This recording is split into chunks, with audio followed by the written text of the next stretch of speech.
Okay. All right. Welcome back, everybody. Welcome back to another segment of the Band of Survivors presented by Bones and Milk. Bones and Milk. I'm your host, Jesse James. Um, we're excited about this journey. I'm excited about this brand new journey, the 13 letters of Paul. This is an epic journey. Welcome back, Saints, to another exciting new segment, beginning of our deep dive into the 13 letters of Paul.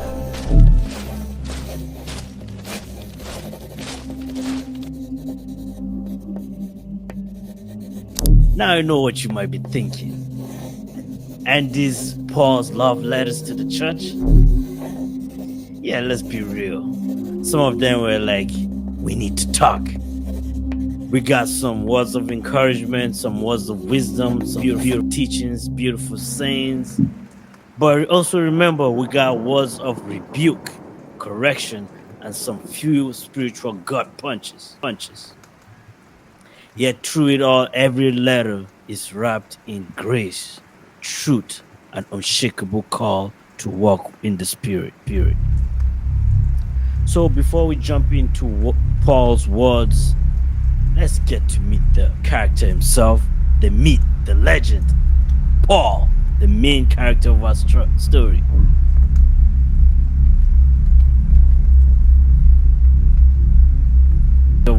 Story.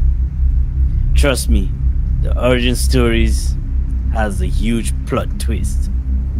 Even Hollywood, Bollywood, Tinapa, you name it, couldn't top this. Didn't see this coming. Nobody did, to be honest. But Paul moved from a persecutor to a preacher.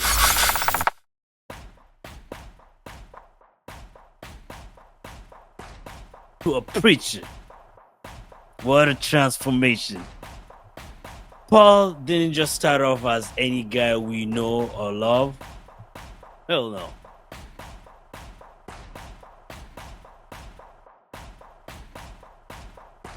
Hell no. Back in the day, Saul was the same guy your grandmama warned you about because he was a Pharisee, he was a Jew, he was a Roman citizen, and wait, he was highly educated, well connected, and get this, he was a tent maker by trade. Ladies, he made more than just six figures, while on the side, he picked up a side job persecuting Christians, while also in the same hand making camping gears. And speaking about persecution, let's not forget that Saul wasn't just a guy with strong opinion. He was actively involved in hunting down fellow followers of Christ.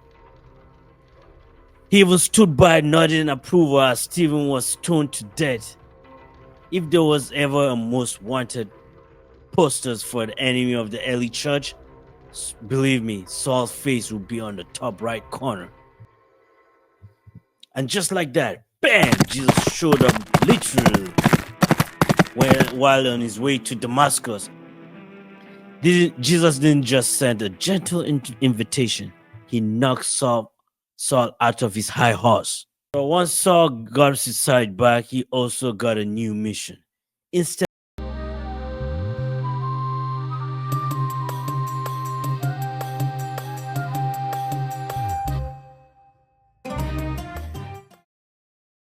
of becoming Saul, he became Paul, the apostle to the Gentiles, the writer of these 13 letters, and quite honestly, one of the toughest, most resilient guys in history. You know,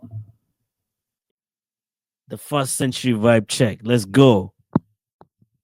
Now, to fully appreciate Paul's letters, we need to take a vibe check. Let's go. We need to take a step into his world. The first century Roman Empire was the wild, wild west of his time. People he ruled weren't just sitting around peacefully reading scrolls by the candlelight. No, they were dealing with Roman rule, heavy taxes, corrupt governments, corrupt governors, corrupt governments, and emperor who wanted to be worshipped as a god. Talk about big egos and power tripping. Secondly, we have cultural clashes. The Romans, the Jewish, the Greeks, all kinds of people were trying to coexist while arguing about everything from religion to what foods were okay to eat. Spoiler alert. And the third one, we have trade and businesses. People were making money through fishing, tent making, poultry, selling exotic goods like suya spices, olive oil, granite, cola nut, garum. And guess what? A fermented fish sauce was basically the ketchup of the Roman Empire. Food of the daily lives. If you're lucky, you had fresh bread, olives, figs, and some good wine. If you're rich, maybe some green lamb with honey. If you're poor, well, we got the list over here. We got the list over here. Are you tired of eating lentils?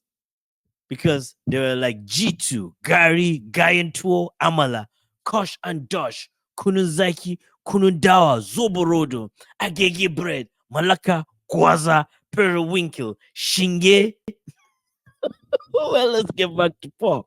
These were some of the food that the poor people eat. Well, if anything resonated with you, just let me know. This is the world Paul was preaching in. A place full of gods, idols, crazy politicians, crazy political tensions, people who did not quite know what to make of Christianity. It was like chaos, diversity, unpredictable settings that Paul planted churches, wrote letters, and the wall that shaped Christianity for generations. The ultimate survival. This is a little about Paul's journey. Let's not sugarcoat this.